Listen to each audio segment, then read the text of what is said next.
Bismillahirrahmanirrahim. Assalamualaikum warahmatullahi wabarakatuh. Sebelumnya izin memperkenalkan diri terlebih dahulu. Perkenalkan, nama saya Aldi Santika dengan NIM 12280100022. Dosen pembimbing saya Profesor Dr. Haji Saya Anggara, Dr. Anas MSI. Baik, di sini saya akan memaparkan hasil proposal riset publik saya yang berjudul Implementasi Kebijakan Standar Pelayanan Minimal atau SPM Pelayanan Pendidikan Dasar di Kabupaten Sumedang. Latar belakang permasalahan yang terjadi bahwasanya pelaksanaan implementasi kebijakan SPM bidang pendidikan di Kabupaten Sumedang menunjukkan bahwa hingga tahun 2024 capaian indikator SPM masih belum memenuhi target secara nasional, yaitu sebesar 100%. Hal ini dikutip dari laman pelaporan elektronik standar pelayanan minimal Kementerian Dalam Negeri bahwasanya pada triwulan keempat tahun 2024, Kabupaten Sumedang hanya mencapai 87,60%. Hal ini menandakan bahwasanya dalam pelaksanaannya masih terjadi beberapa kendala. Yang pertama, kurangnya koordinasi antar pelaksana. Yang kedua, keterbatasan sumber daya. Yang ketiga, rendahnya pemahaman teknis aparatur pelaksana. Yang keempat, struktur birokrasi yang belum tertata optimal. Teori yang digunakan dalam artikel ini yaitu teori dari George Edward Tree 1980, yang dimana implementasi ini dinilai keberhasilannya dalam 4 dimensi.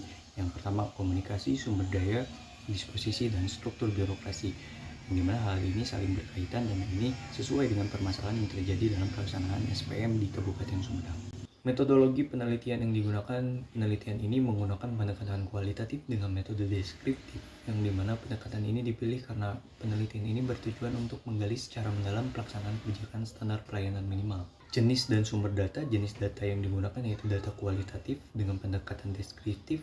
Sumber datanya yaitu ada dua, yaitu sumber data primer yang dilakukan secara interaktif dengan informan itu wawancara. Lalu yang kedua, sumber data sekunder, yang dimana sumber data sekunder ini dikumpulkan dalam referensi yang resmi seperti dokumen atau buku, teks, dan lain sebagainya. Teknik pengumpulan datanya yaitu observasi, wawancara, dan dokumentasi. Teknik analisis datanya yaitu reduksi data atau pemilihan data apa saja yang akan digunakan, lalu penyajian data yang telah dipilih lalu disajikan, dan terakhir yaitu penarikan kesimpulan dalam setiap data yang telah ditemukan. Hasil penelitian menunjukkan bahwa peningkatan akses pendidikan ini perlu dilakukan, karena melihat dari partisipasi pendidikan dasar, SD, dan SMP mencapai 100%. Lalu yang kedua, capaian kompetensi literasi dan numerasi. Ini sudah cukup baik, indikator kesenjangan antar kelompok keduanya ini sudah mencapai 100%. Selain itu juga iklim lingkungan belajar.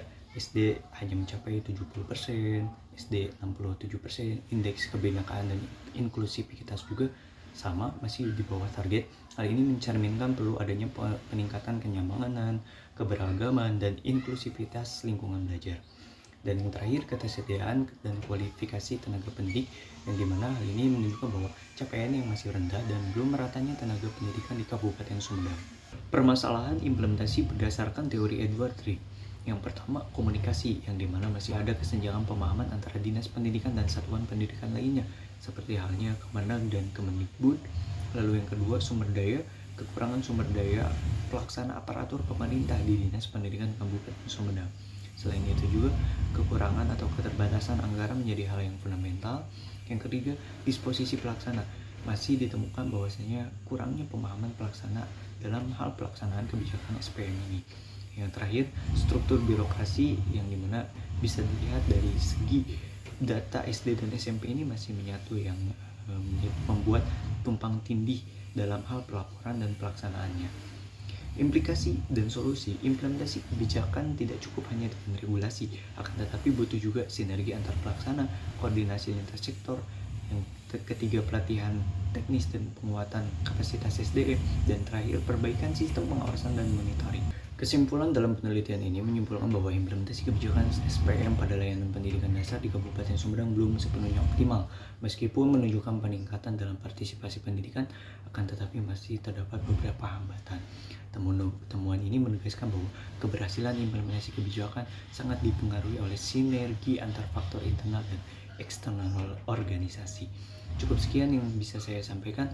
Wabillahi taufiq wal hidayah. Wassalamualaikum warahmatullahi wabarakatuh.